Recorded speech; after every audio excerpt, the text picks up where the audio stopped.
Assalamualaikum warahmatullahi wabarakatuh. Perkenalkan, nama saya Novita Nurfitria dari FKIP. Uh, Kebetulan tadi Prof, sudah menyampaikan tentang seperti yang kita kenalkan saat ini itu personal branding gitu ya Pak. Masalahnya dari kami, terutama Gen Z itu punya rasa malu untuk mempublikasikan karena sebenarnya ini ada sangkut pautnya dengan materi sebelumnya tentang kayak bagaimana kita harus bersikap di media sosial seperti itu.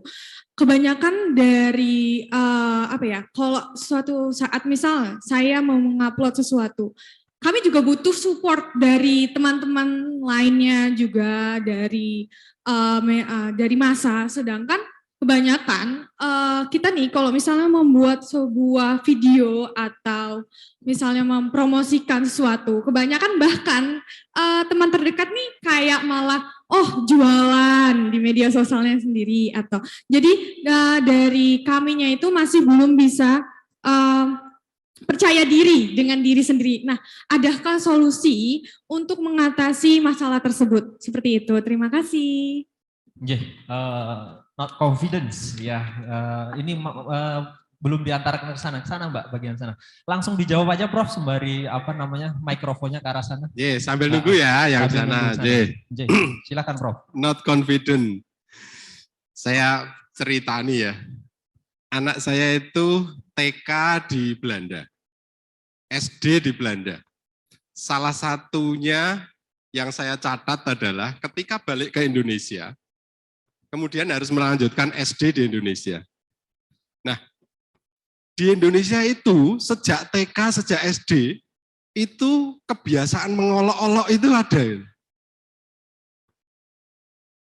Dan itu tidak ada di negara maju. Ya, makanya kan ada yang suka nah itu sejak TK ditanamkan anak-anak itu percaya dirinya dengan tidak ada mengolok-olok gitu. Makanya mulai sekarang kalau bisa nanti kalian akan punya anak ya.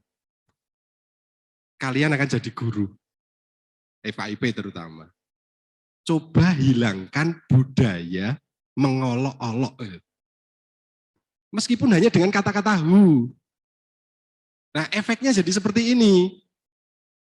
Begitu ada temennya komen gitu, dia pikir banget gitu loh. Nah, di sisi lain, orang kita itu orang yang suka baperan gitu. Sensitif gitu. Jadi tetangga menjatuhkan piring saja, itu mikir gitu. Padahal memang benar-benar jatuh piringnya itu. Iya kan? Ada tetangga masuk ke kita, pulangnya nutup pintunya keras sedikit saja, itu kepikiran gitu loh. Bener nggak itu? Termasuk dalam kuliah. Di perkuliahan kita itu juga sama. Kalau ada mahasiswa yang saya suruh maju itu dia takutnya bukan main gitu. Takut apa coba? Takut salah. Takut dicemooh. Takut diolok-olok. Nah makanya kalian yang generasi 27% orang Indonesia yang bisa kuliah itu, tolong itu dihilangkan gitu. Budaya ngolok-olok. Ya. Jadi nanti termasuk yang guru-guru saya tolong ini, saya itu makanya kita punya FKIP itu saya pengen banget guru-guru lulusan FKIP itu adalah guru-guru yang tadi bisa membangkitkan percaya diri siswa sejak PAUD. Ya. Dan jangan dibiarkan kebiasaan ngolok-olok itu muncul di sekolahan gitu. Karena bagi saya itu sudah termasuk bullying gitu. Ya. Sama di kampus ini, tolong gitu. Kebiasaan-kebiasaan ngolok-olok gitu ya. Komen itu tuh dihilangkan lah gitu. Bahkan saya sudah usul buat di depan FKIP yang miring itu nanti kita kasih panggung. Nanti tiap Jumat sore kita adakan pentas gitu. Mengapresiasi orang kan gitu. Itu tuh saya pengen banget sampai sekarang belum kesampaian gitu kan gitu. Jadi kenapa? Kita mulai belajar mengapresiasi orang sekecil apapun gitu. Ya.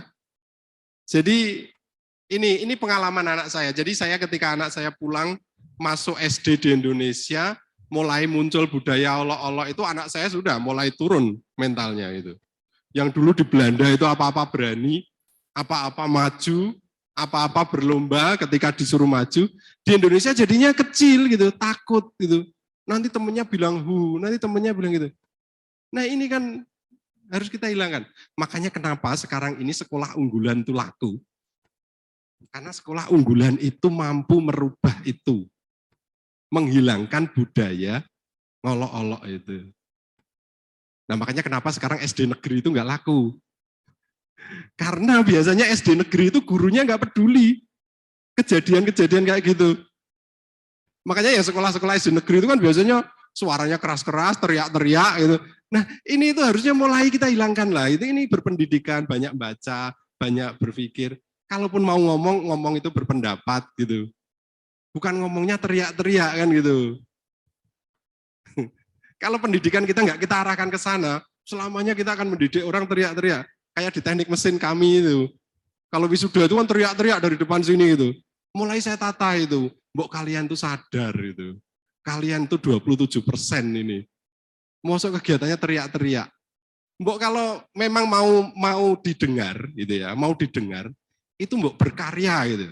Tampilkan karyanya. Orang perhatian itu bukan pada suara. Kalian tahu apa yang menarik lawan jenis itu dengan suara? Hewan kan. Hewan itu kan suaranya keras itu menarik lawan jenis kan. Ya mungkin teknik mesin itu juga sama mungkin ya. Jadi teriak-teriak gitu biar ekonomi FKIP pada dengar kan gitu kan. Kan ekonomi FKIP banyak perempuan kan gitu.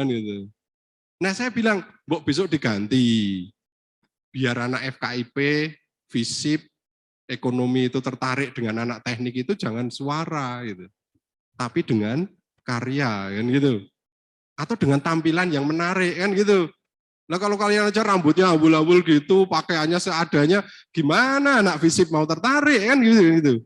Nah itu makanya saya dandani anak-anak teknik itu pakai dasi yang benar, pakai ikat pinggang yang benar, pakai celana yang benar. Kalau pakai baju jangan kedodoran, yang pas. Itu benar-benar harus saya mulai itu. Kalau tidak, nanti nggak menarik itu. Nanti masuk dunia kerja, kalian masih seperti itu, wah parah itu. Kalau ujian skripsi itu kan saya lihat pakai dasi, kadang-kadang ada dasi yang masih ada gambarnya SMA itu, terus diurek-urek itu, Masya Allah ini kok universitas tidak kayak gini tuh ya, aku ini mau lulus loh ya. Makanya saya pesan besok kalau lulus ya, ninggalin dasi yang bagus untuk adik kelasnya. Kalau adik kelasnya nggak kuat beli dasi kan gitu. Jadi presentasi skripsi itu ya dasinya yang proper, yang rapi, baju putihnya lengan panjang itu yang rapi gitu. Jangan kedodoran kan gitu. Makanya tadi ada usul Pak Erika ya. Pak tolong dosen-dosennya juga diperbaiki Pak, cara tampilnya Pak gitu. Kalau enggak nanti nular ke mahasiswa Pak gitu. Jadi dosennya sekenanya. Jadi kalau mau ke kampus itu dosennya sekenanya, mahasiswanya sekenanya, ya sudah. Ini didikannya jadi parah kan ini. Padahal nanti kalian akan jadi profesional, akan jadi guru, akan jadi banking, akan jadi pimpinan partai, akan jadi anggota DPR. Mosok kayak gitu kan gitu loh. Ya, didikan saya itu bukan didikan kelas rendah enggak. Saya akan mendidik kalian itu tampilannya yang bagus gitu loh. Gitu ya. Ya masalah sekarang masih ada dosen yang sukanya bajunya kegedean, celananya kepanjangan enggak dipotong kan gitu. Pakai sepatu ya sekadarnya. Kaos kaki dan sepatunya nggak match, itu tidak ada. Tapi kan itu pelan-pelan gitu ya. Ngerti nggak ya? Jadi intinya berkait tadi, cobalah pakai kata-kata pertama saya memulai di acara ini. Orang pada ke kanan, saya berani ke kiri. Orang mengolok-olok, saya tidak peduli. Saya tidak akan baperan. Jadi di belakang sana banyak orang kerasani. Sepanjang saya tidak dengar, dia tidak ngomong ke saya nggak peduli. Itu urusan kalian. Saya punya prinsip begitu. Karena kalau kalian nanti itu sengsara, nggak punya uang, nggak punya makan, nggak ada yang peduli. Kalau memang cara kita untuk dapat bisa makan itu harus seperti itu, lakukan saja. Sepanjang tidak mengganggu urusan orang lain. tidak negatif, tidak melanggar hukum. Duit, lakukan. Gitu.